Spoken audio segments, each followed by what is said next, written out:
Zdravo dragi moji i dobrodošli u moj novi video. Danas ćemo da pravimo ovaj predivni turski mokri kolač. Pa hajde da krenemo. Za patišpan će nam biti potrebno jaje, šećer. Ostale namirnice ćemo zapisati u opisu. Sada lagano to izmotimo.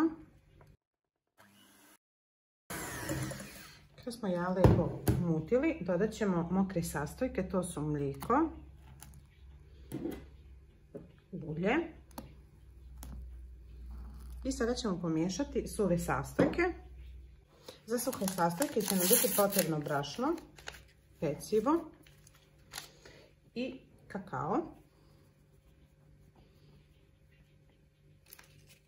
Tu ćemo samo da sjedinimo. Ja brašno sijem prije pravljenja kolača. Vi možete sve ovo zajedno kroz sito ili neku rešetu da prosijete. To ćemo sad dodajemo u patišpanj.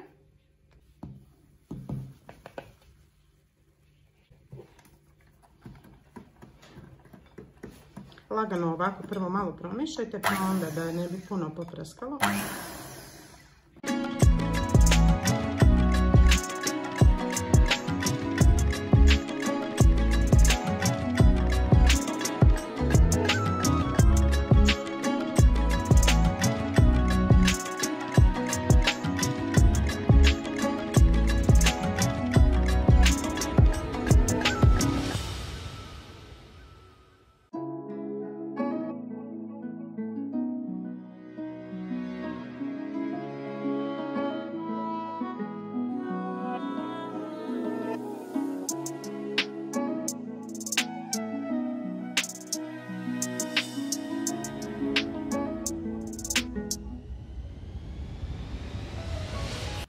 Sada ćemo u pleh sa papirom da pretresemo ovu smjesu.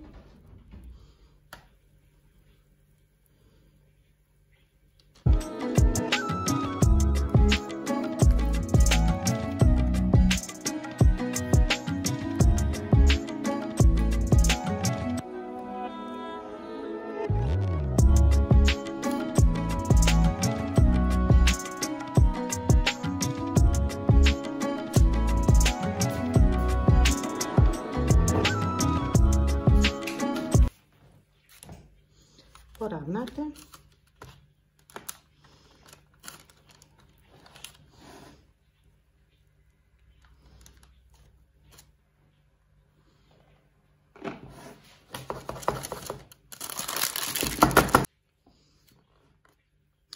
Koru pečemo na 180 stepeni oko 30 minuta.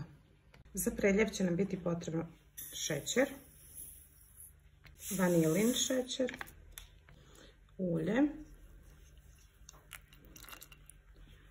kakao, mlijeko,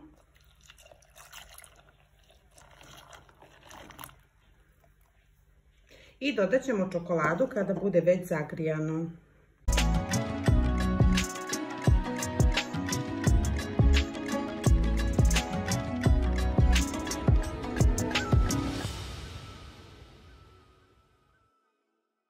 Kada nam je zakuvalo mlijeko, dodat ćemo čokoladu, postepeno da se otapa i onda isključite ringlu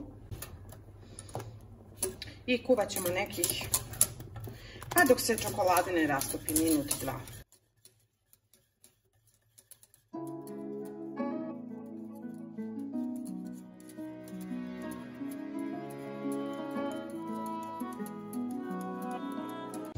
Kad nam se čokolada rastopila i sve se ovako fino sjedinilo, skidamo sa vatre.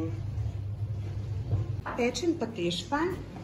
Skinite papir i okrenite donju stranu da bude odozgo. I dok je još vruć, moramo da ga isiječemo.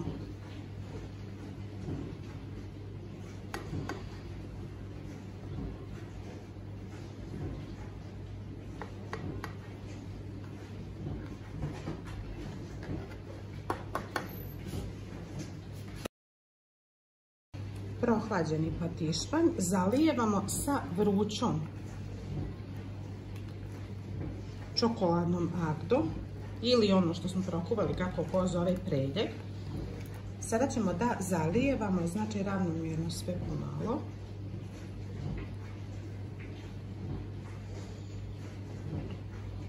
Da se to baš natopi, jer ovaj kolač je fenomenalan baš iz tog razloga što je natopljen. A taj ukus mu daje čokolada, zato uzmite što kvalitetniju čokoladu.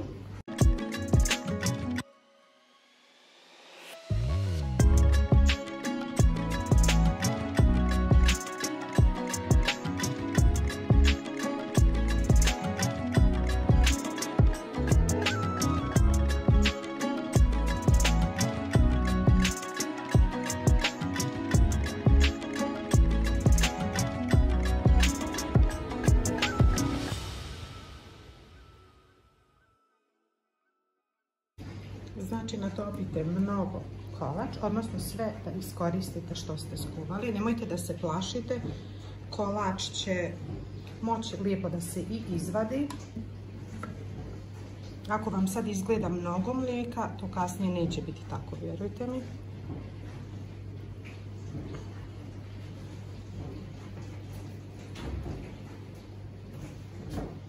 Kolač malo nagnite na svaku stranu da bi dospjelo mlijeko u svaki ovaj ćošak. I kolač ćemo da ostavimo da se hladi sat do 2. Evo, dragi moji, kada je se prohladilo, sada ćemo da izvadimo po jedan kolačić.